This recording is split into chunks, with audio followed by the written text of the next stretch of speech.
Hello guys, good afternoon. Nagluto ako ngayon ng nilagang manok with matching maraming sahog. Overload nilagang manok. Come on, let's cook. Naglagay lang ako sa kaldero ng chicken. Nilagyan ko na ng sibuyas. And then, tinimplahan ko ng paminta.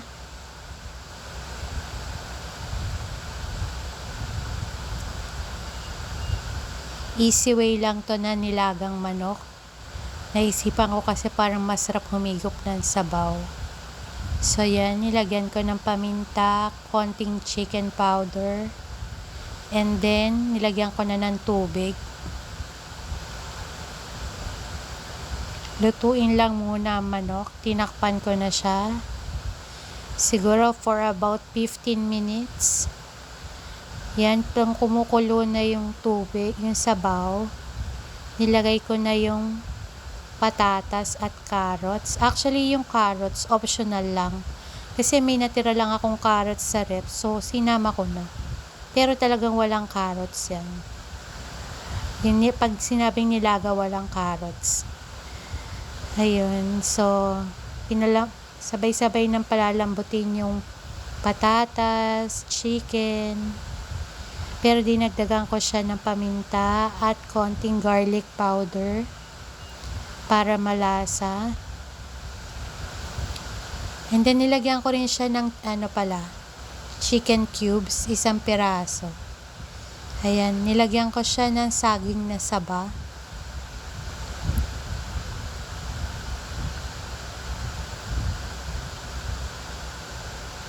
Pinakulo ko siya ulit mga 5 minutes.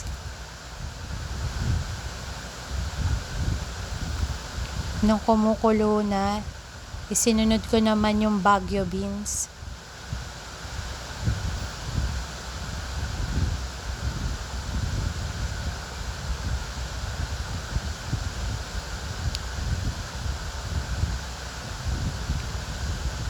Ayan, haluin mabuti.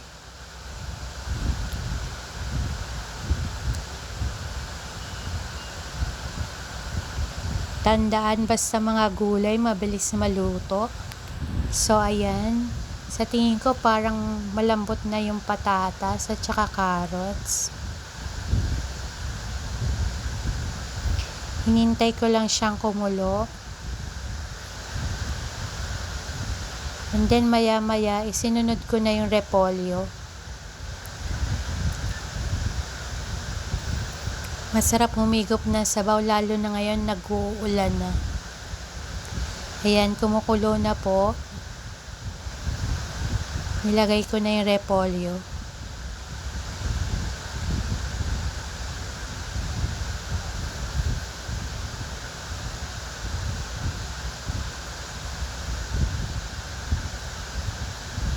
Haluin lang para maging evenly cook.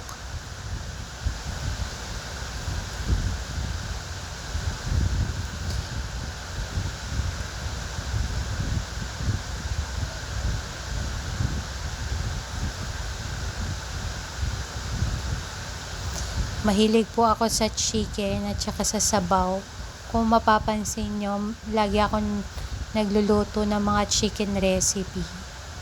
And then yung sa gulay din, puro mga vegetables, mga easy way kung paano lutuin. Sinishare ko guys. Ayan, tinakpan ko siya ulit ng another 5 minutes. Ayan, almost done, luto na.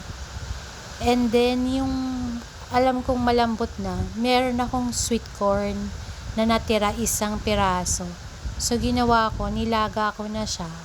And then, at saka ko siya pinutol-putol at sinama ko dyan. Napakasarap, napakalasa. Lasang-lasang mais yung nilagang manok ko. Naparami na naman yung kain ko.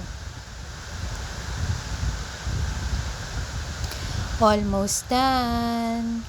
Nilagang manok with sweet corn. Come on, let's eat. Thank you for watching.